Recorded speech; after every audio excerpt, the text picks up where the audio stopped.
Welcome to Face to Face. This is a show about change and what's next. It's a show that asks questions and peels back the layers of our average everyday experience and goes beyond scratching the surface. We interview people doing incredible things who are making a difference around the globe.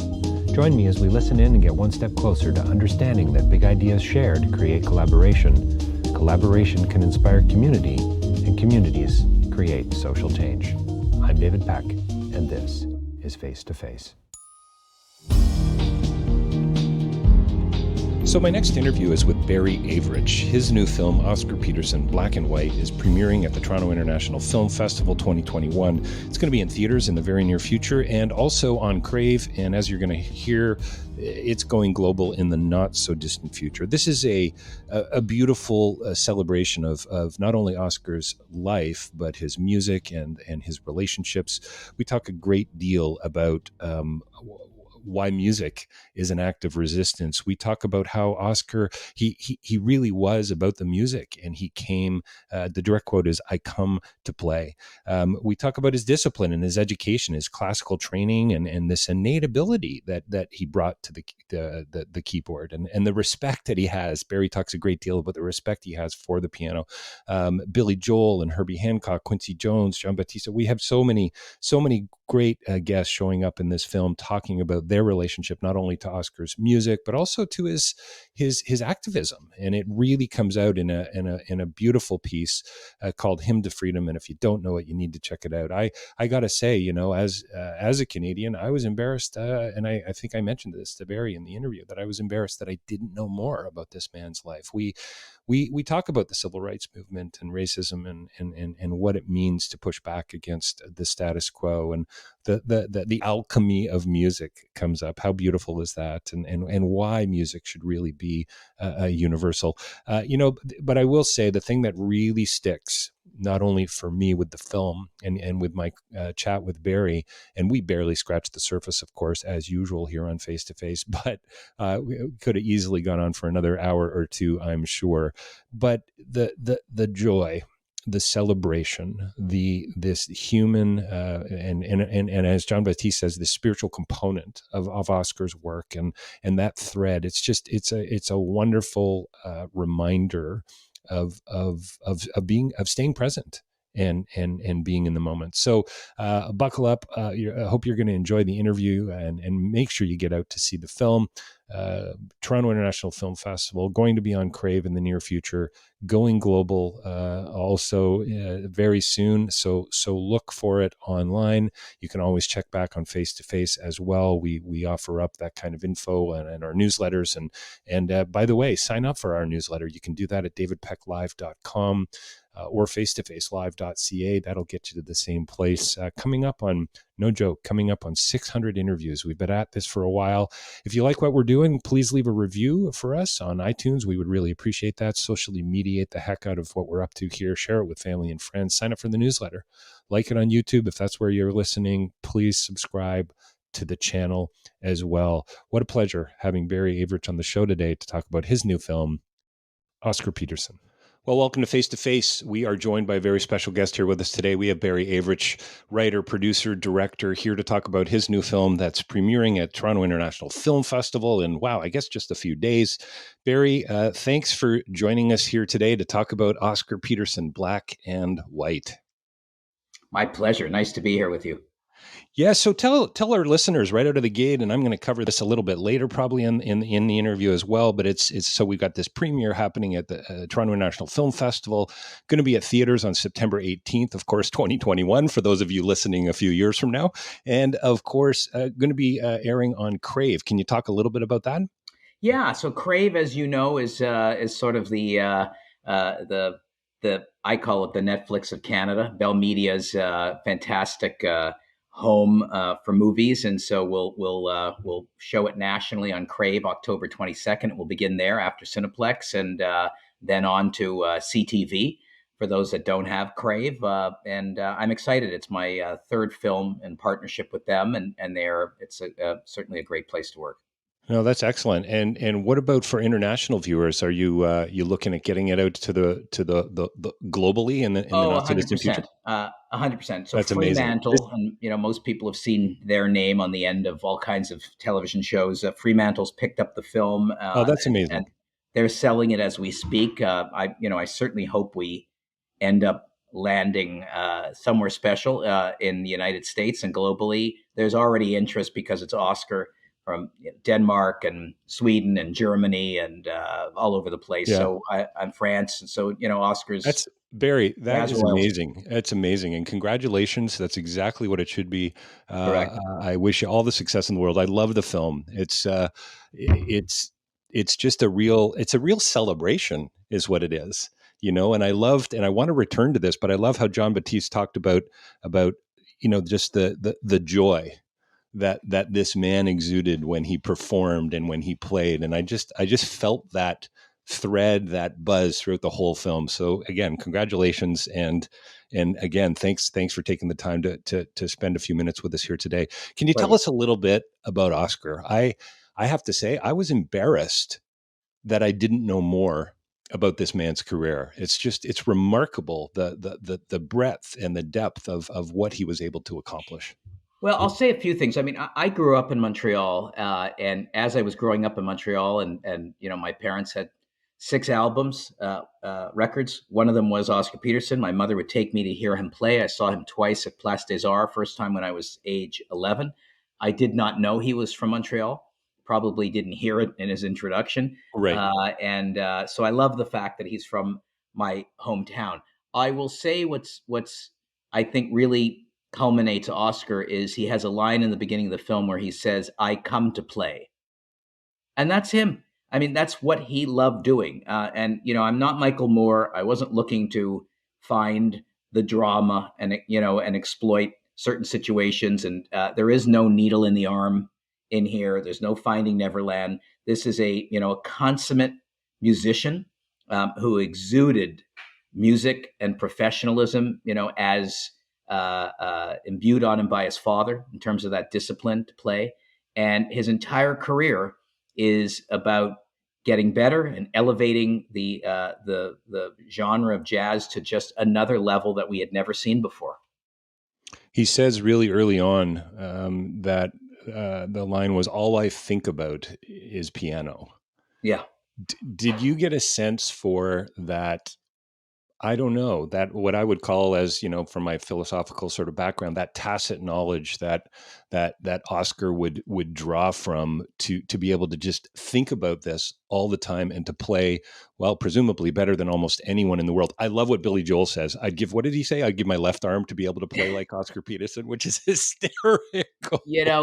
Billy Joel. I mean, that's an interesting one. In that, I was just listening to Billy Joel play at Shea Stadium the other day, playing New York State of Mind, and just sort of riffing around like Oscar would. So certainly Billy had the chops and has the chops. Oscar is one of those phenomenons. There's no question that he had classical training, but you can be trained from now till next Christmas, and it means nothing if you don't have it in you. And he just Absolutely, yeah. had this innate ability, as Ramsey Lewis said, to cover all 88 keys with those big hands of his, and he just understood that connection to the ivory that no one else Nice. really would, and would ever have in their lifetimes. It just poured out of him at such a young age. Malcolm Gladwell talks about the 10,000 hours, right? That you've got to put in to be a pro, to be an expert, to get to a place where you can just sit down and do what Oscar did. But it seems to me he was pretty much able to do that kind of right out of the gate. It's just you say innate.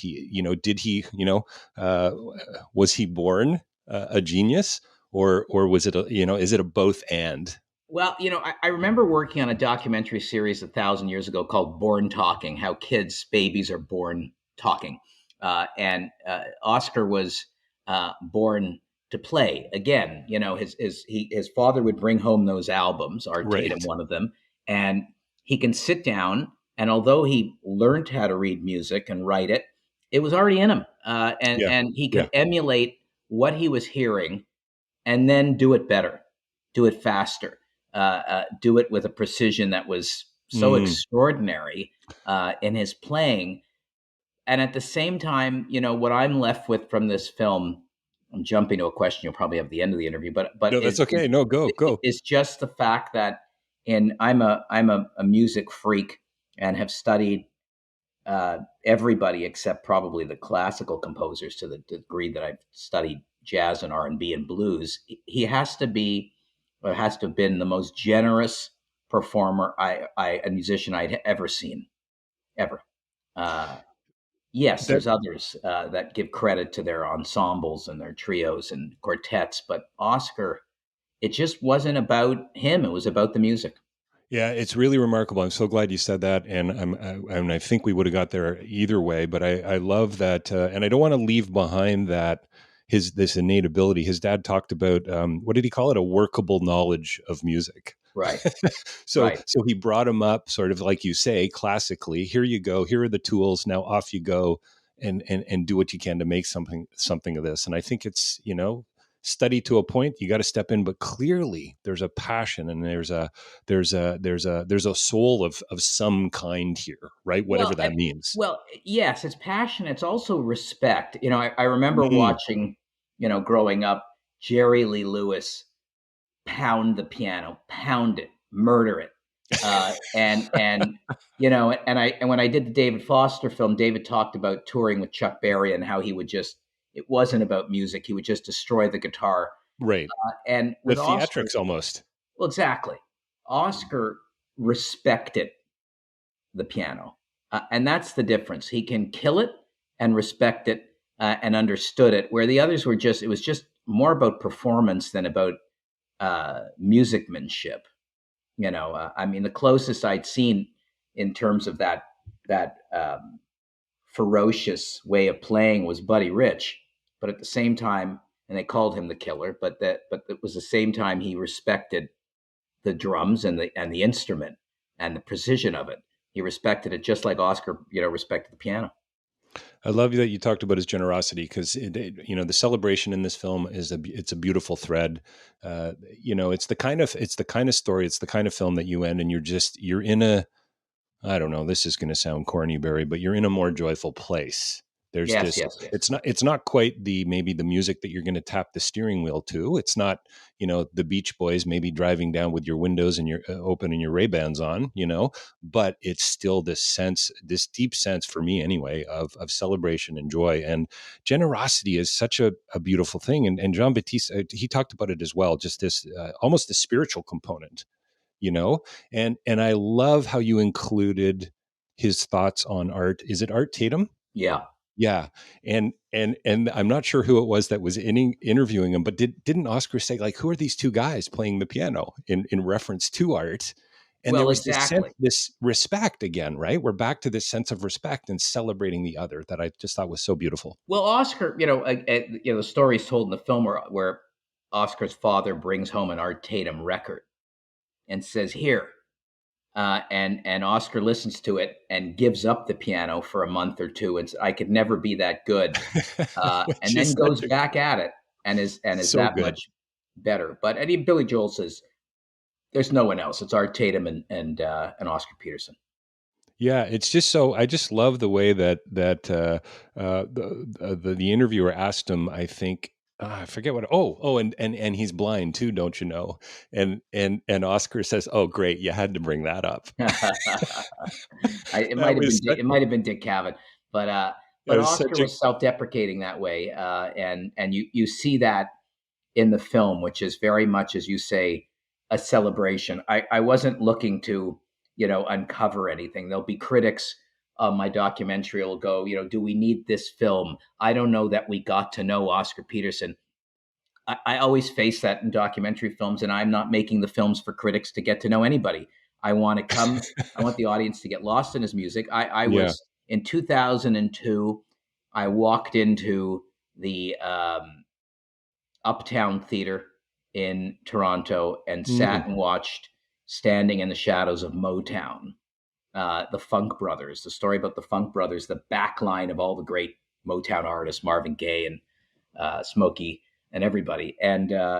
And they had these fabulous musical breaks during the documentary where the Funk Brothers would play the Motown hits. And I said to myself then, my God, so many years ago, that if I ever make a music documentary, I want to do that. And so that's why, in Oscar, I got together these musicians on that cold uh, day at the end of February of this year, just recently, to play Oscar's music and let the audience take a break, because Oscar's music is a freight train. It's a freight night train. It just keeps moving, and that was one of the things, one of the directions that my producing partner Mark Selby and I had to our editor was to is we want this film to move as fast as Oscar's music, and there were cuts that I looked at that were just relentless. That all right, well, let's introduce these musical performances and let the audience take a bit of a break. So the content and the form kind of came together in a very intentional way on this one. 100%. From From yeah. from day one, that's how we planned it. And I generally map my films out with index cards on a wall of where the acts are and where the beats are and whatnot. But the musical interludes were going to be the storytelling. Some of it was obvious in terms of where Oscar was in his life when he writes something, and like Hymn to Freedom, and I'm sure we'll talk about that, and Love Ballad in terms of his love affair with his last wife, Kelly. So certain parts of it were chronological and purposeful. Others were just musical breaks. Yeah. Were you concerned at all that it wasn't chronological, that you were just sort of dropping into his life at different points and almost, I was going to say postmodern way. That's not what I mean at all. In a bit of a disconnected way, because it's kind of like a buffet of who Oscar Peterson was, right? I Well, mean, thank you for saying that. I look, it's loosely chronological. You tend to with documentaries, and I'm close to 50 of them. That wow. there is a formula, and Sure. and the general criticism of all documentaries is, well, it's talking heads, it's talking heads. Sure. Well, in a documentary, and these people that write this annoy me greatly, because a documentary documents something. So, what are your options? Horrible recreations, which I will not do. Animation, which I did a little of in my last doc, Made You Look, about the art fraud. I'll do some of that, or drone shots. you Lots of cannot drone submit a shots. film. You can't submit a film to Netflix today unless you have 42 drone shots. That makes a documentary. So you try to find a way to move around it by creating these sort of situations where your people could be in that maybe they're cooking, maybe they're walking to the office, maybe they're behind the scenes, and so you're constantly looking for ways to avoid the talking head syndrome. So the structure was different for me, and I'm very, very happy with the way that came together. I think it's beautiful, yeah, it doesn't sound like you're too worried about the critics at all, and I think that it's about, for me, a documentary, and isn't it about experiencing something, going somewhere that you probably haven't been before? Yes, it's an exercise in information and history, and we learn things, but it's really about stepping into somebody else's life, and wow, I think that Thank you. comes through loud and clear. Look, I think the message is, it's whether it doesn't matter whether you knew who Oscar was, even if whether you're a jazz fan or not. It's just, come spend 80 minutes in this world that we're living in, learning about somebody that just took an art form to another level. Well, Go ahead. Sorry. yeah, I was just going to say, Billy Joel said, what did he say? He reinvented the piano. I mean, Yes. that's a serious comment coming from a Billy Joel. By the way, I Well, saw him at Maple Leaf Gardens 35 years ago. I was in the nosebleed section. I didn't think I was going to enjoy the show, and Billy Joel just knocked it out of the park. oh my God. It was incredible. Yeah, just I was incredible. very lucky to get him. I think part of it was the topic, and part of it was COVID, and that a lot of these artists were not touring. Sure. And Yeah. so, to be able to say, okay, fine, my crew is vaxxed. We'll come in a hazmat suit, whatever you need us to do. But, can you give us, Yeah. some time? And, That's and Billy was it's one of the amazing. first I'm ones. I'm so glad he's in the film, and of course Herbie Hancock, Quincy Jones. It's really quite remarkable what you've pulled off. He wasn't afraid of anything. I'm not sure who said that, but was that what allowed him to step into this idea of reinventing the piano, as Billy Joel says? Do you think it was a lack of fear when it came to the keys? I just, Quincy Jones says that. I don't know that he ever thought about fear. He loved the instrument, and he was so confident to sit Yeah, down. I didn't uncover anything where he's, insecure about a composition. He knew the alchemy of the other instruments and the right. other musicians, and that, again, that generosity of knowing where they come in, where he comes in. And so there was just a confidence in his playing, and you see it. We scoured the earth looking for performances and interviews for this film, and it was amazing to find incredible stuff from Denmark and Vienna and Japan, and watching him play, primarily because I didn't want the burden on my shoulders of telling Oscar's story. I wanted it to be in Oscar's words, Yeah, in my own words and so in good. his own words. It's amazing what you were able to access. It really is. It really is brilliant. Yeah, I think your comment about it not even thinking about fear is pretty remarkable. And you got to wonder. I mean, as a performer who spent a bit of time on stage, I've always dealt with a little tiny bit of that stage Sure. fright going on. Right, you get it in front of the microphone. I would imagine it's similar to a premiere for a film. You're sitting in the audience, right? It's you got that feeling in your stomach, and yet boy, he just yeah, as Billy Joel says, he reinvented it seems every time he sat down. Yeah, yeah, he did. I mean, I actually hate being in the audience when these films run. Primarily, if somebody goes to the bathroom, I'm in a state of panic, because it breaks the attention, and I almost want to follow them into the bathroom to say, okay, here's what you're missing. So when Yeah. you come back, are you planning on coming back? Yeah, why didn't you Oh like my no, film? Why did you leave the theater? Yeah. I can't. It just drives me nuts if there's any on that end of it. But I will say the double edged sword is that to have this at TIFF, God willing, with a live audience is the first time in three movies of mine that I've released during COVID where I'll be with an audience. Yeah, that's amazing. Well, I'm looking forward to reading the reviews, and I hope the Q&A goes really well. Hey, listen, so let's talk about that. y- you that social justice aspect that does come out in the film, and I hope that these aren't spoilers, because I think this is the kind of film you can know everything about the content and the structure and still have a wonderful, a beautiful experience and time with the film. Hymn to Freedom, Anthem for Civil Rights, racial hatred. I mean, this was the time, it seems, not that today isn't the time as well, but it was just with what was going on in the 60s in Vietnam and so on. And here he was playing, seemingly doing incredibly well, and yet dealing with a deep hatred, really, and racism that is just Barry, seeing it in your film, I'm shaking my head going, really? We were there? And in some ways, we kind of still are, aren't we? Well, of course we are. I mean, it's such an important piece for the film. I wanted to spend a lot of time on it. I had went to the Toronto Film Festival, dragged a friend of mine to see Green Book. He had no interest in seeing it. Uh, Ends up becoming a sleeper film, wins the Oscar. Where I think the first time the world really saw what it was like for musicians on the road in the South at that time. There's been lots of documentaries about civil rights movement and the atrocities that were executed. But uh, as it relates to musicians, we'd heard stories. Many musicians had written about it. Again, we saw it in Green Book, and then when I started to unpack "Hymn to Freedom," and well, wait a minute, I've got to go back in and really look at this, not only for Oscar, but how does the song still resonate today? Why is it still relevant? Uh, you know, uh, 50, 40 years later, rather. And here's what I found out, which was interesting for Oscar, that yes, he'd experienced uh, prejudice in Montreal and discrimination in Montreal growing up, 100%. It's everywhere.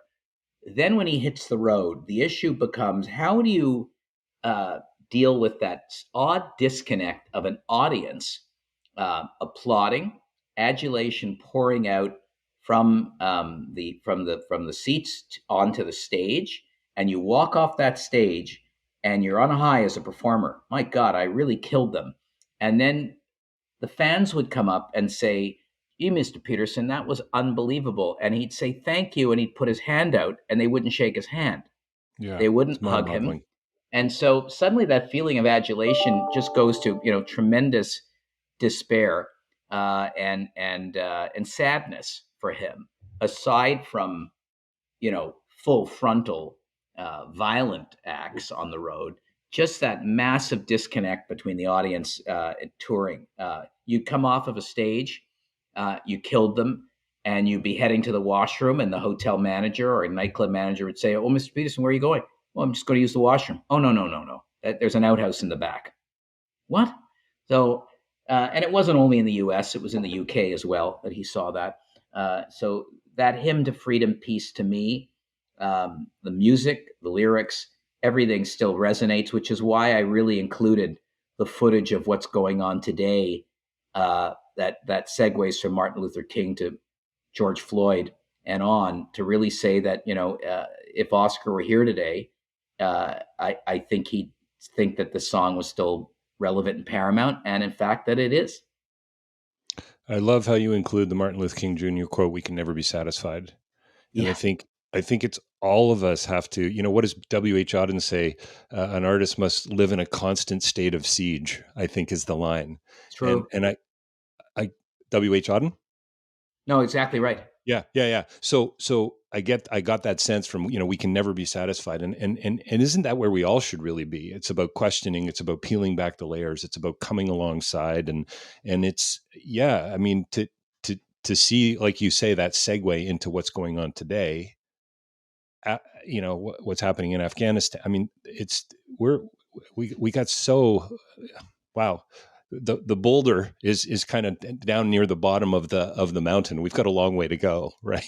Long way to go, and long way to go. And why would you know Barack Obama choose Oscar's song for his Yes. inauguration, um, considering all of the other Americans that had written compositions on this topic? Uh, It's remarkable that it really is this anthem, and I mean, just that alone as a takeaway from the film, I think for audience members is a brilliant reminder of what was, what is, and what really could be. The Barry, don't you include a scene or a shot of or somebody narrating how the chairs were separated in theaters? yeah. And there was like a I mean, talk about, I mean, it was mathematical, the precision of the separation. Oh, it was all methodical, mathematical, just complete, pure discrimination. But that's what even in the movie theaters in those days, balcony versus orchestra. I mean, that's the way it was, Class and divisions in the theater. unbelievable, Yeah. unbelievable. That's what he saw and experienced, and the same thing with the hotels and the restaurants, and you know.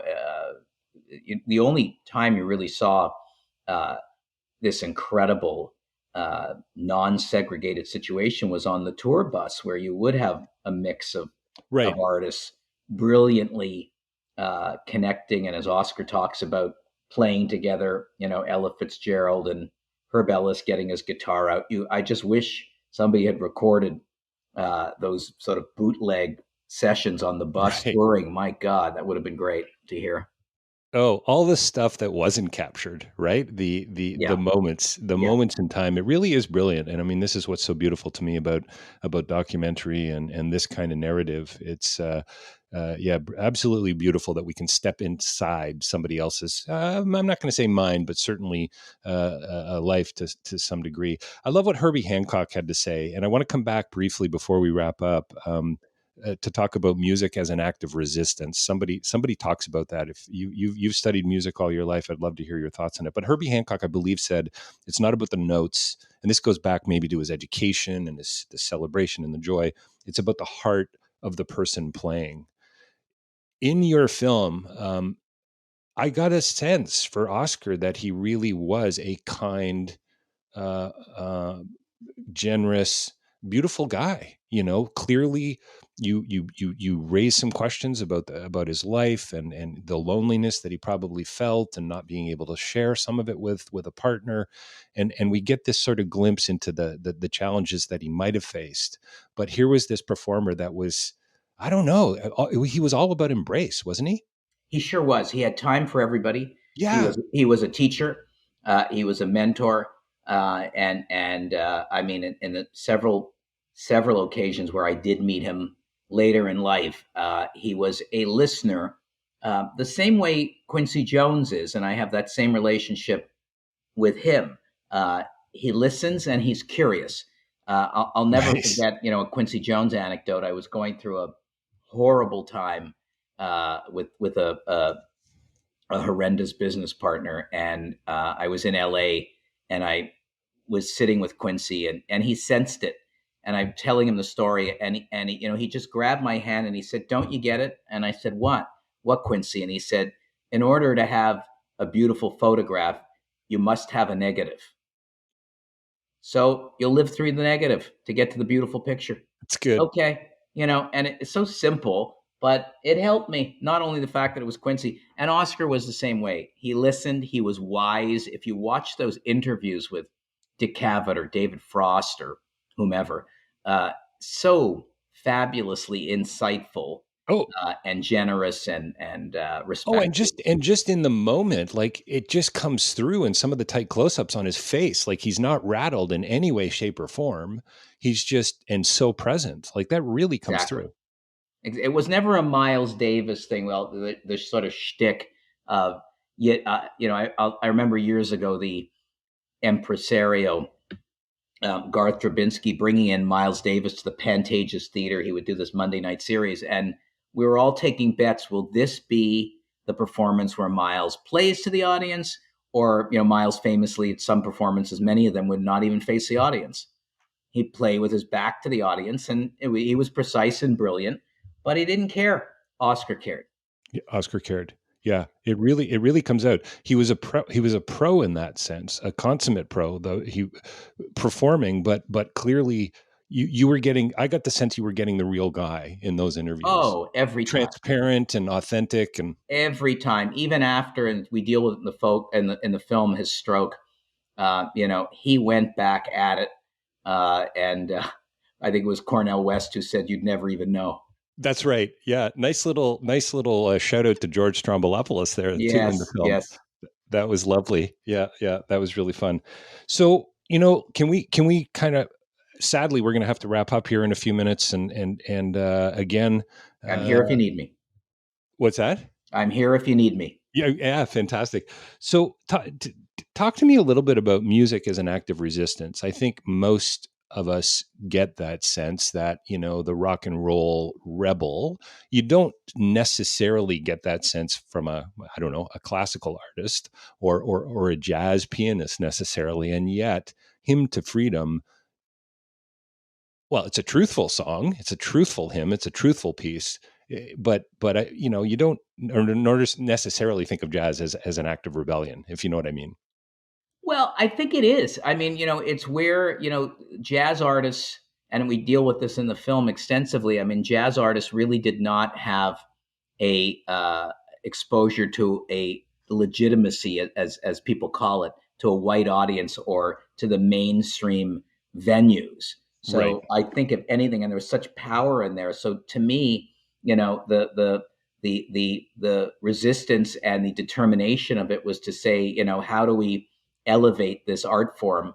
Why should it just be in the basement of smoky nightclubs, noisy nightclubs? How do we make this mainstream? And it ends up being Norman Granz who is, spectacularly takes them and creates Jazz at the Sure. Philharmonic and takes them to Lincoln Center and to venues all over the world. Yeah, it's remarkable. So I think if anything, it's the resistance of where the of black musicians had to go versus the Tommy Dorseys and the Benny Goodmans who are getting all the airplay and getting all the attention, and where jazz was, ghettoized to a certain degree, until it really explodes forward and said, you must listen to these musicians, and then there are phenomenal compositions that are written. I think music has always been the anthems that are written are activism on that end of it, like Hymn to Freedom, which says, look, why can't we all come together? Music should be universal.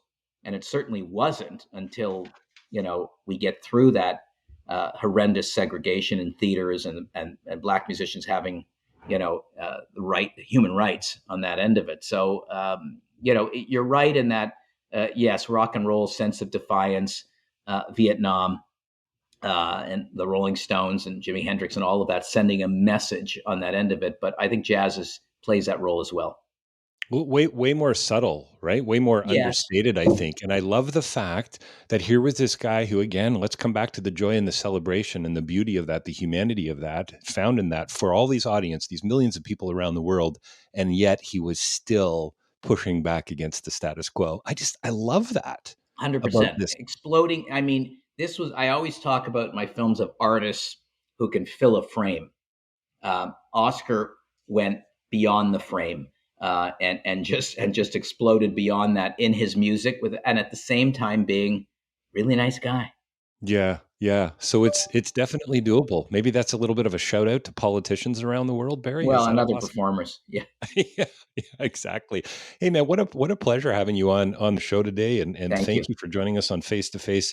So just before we wrap, world premiere at the Toronto International Film Festival, going to be on Crave in the not so distant future, theaters soon, going global by the sounds of it. Can you tell us? Can you talk about what's next, or are you just in the middle of Oscar? Oh my God, no! I 6 projects going. I mean, Made You Look, my documentary on the art fraud, is being developed into a scripted series. I'm working on a documentary now that we're filming on Rosalia Bella, the Canadian Supreme Court Justice, our Canadian RBG. So working on a very fun, moving documentary about her life and her message.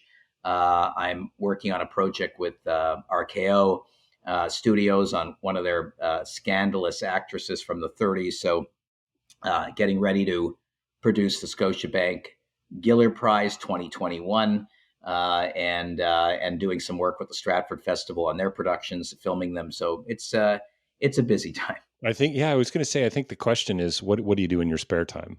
That. That's right. Although these wonderful breaks of spending time with you is certainly an oasis for me. So I Uh, appreciate it. well, listen, thanks. What a pleasure having you on the show. Looking forward to see where the film goes. We've been talking with Barry Average today about his beautiful and warm and generous celebration of Oscar Peterson's life. The film is called Oscar Peterson, black and white. You need to see this film. Barry, thanks so much for the time today. Anytime. Thank you. So there you have it, Barry Average talking about his new film, Oscar Peterson. Make sure you check it out as soon as you can. If you don't get to see it at the Toronto International Film Festival, it will be on Crave soon and coming soon to a theater near you. And also look for it video on demand around the globe in the not so distant future. What a great time I had with Barry. Looking forward to his next film. He sounds like a very busy guy doing a whole lot in the film world as a writer, producer, and director. So yeah, looking forward for him and to what's next. Don't forget davidpecklive.com for more information about my writing and speaking, and also my podcasting. You'll find out all 580 interviews there from Face to Face. And if you like what we're doing, please like us on YouTube. Sign up to the channel if that's where you're listening. If you're on iTunes or Spotify, we would love a review. Take a few minutes to please give us a review. It all helps. Social mediate the heck out of Face to Face and what we're doing here if you can, and sign up for the newsletter too if you're on the site. We don't inundate you with emails throughout the year, but maybe 4 or 5 emails a year just to keep you up to date on what we're up to. Thanks again for joining me today on Face to Face and for listening in on what I think was a wonderful interview with Barry Average and a beautiful new compelling celebration of Oscar Peterson's life. The film